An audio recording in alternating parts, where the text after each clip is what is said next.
Well, a popular dating app designed to help women stay safe is now under fire after a massive data breach. T Dating Advice confirms that hackers accessed over 70,000 user images after breaching their system over the weekend. Joining us now is Michelle Castillo. She is a tech and media reporter, brand consultant, and the president of consulting firm TIWWG. Michelle, thanks for joining us this morning. Thanks for having me.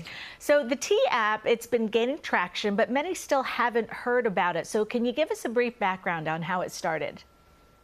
Well, back in 2023, T actually launched. It was founded by Sean Cook, who actually founded the app based on his mother's dating experiences.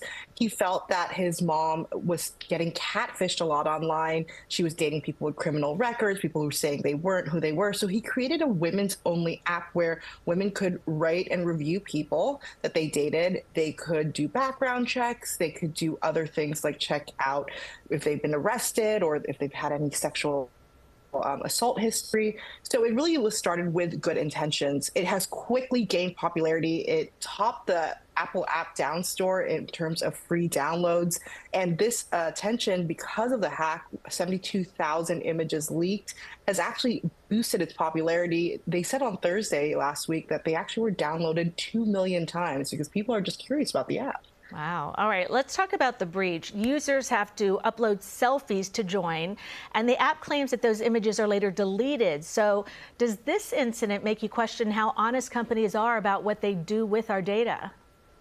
Well, it's not just selfies they had to upload. They had to upload information to prove that they are women, since it is a women's only app. So that usually included some form of ID. That's a more concerning part because your personal information, not only your image, is out there online. Now, this company did claim that they deleted those images right away, but now we're clear that it hasn't happened. This leak affected any images that were uploaded before February 2024. So it really did not do what it said it did and delete that information. And especially if your credit card information, if your ID information is out there, that could be a really big issue when it comes to your future online security.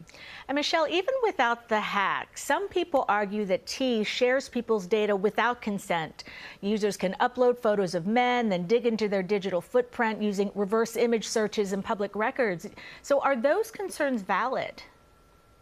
There are other controversial platforms that have been similar to T. One big Facebook group is called Are We Dating the Same Guy? And that's where women post their anonymous experiences of dating when they've had red flags, and they compare results and see if they've dated the same person. Now, that has been controversial because people say that they've had their photos uploaded without permission, that people are spreading false narratives if they've had just a regular bad date, and that people are posting negative information that just isn't true. And they really don't have any information or any way to defend themselves because this is a women's only app.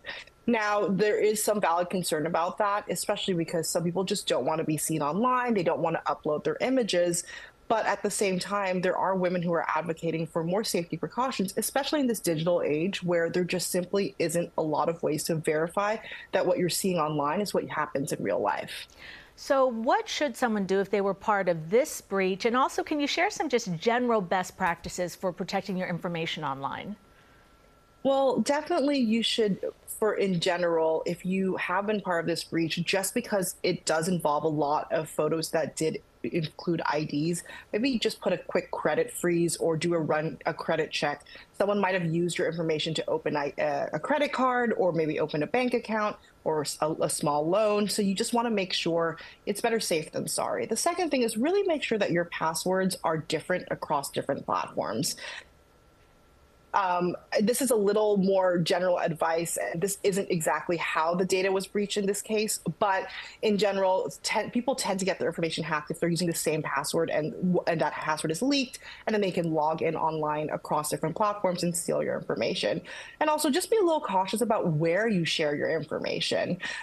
Uploading IDs on any platform might seem safe, even if it says it's safe, but it doesn't necessarily mean that your information is going to be deleted when the company says it is, as we're seeing with T right now.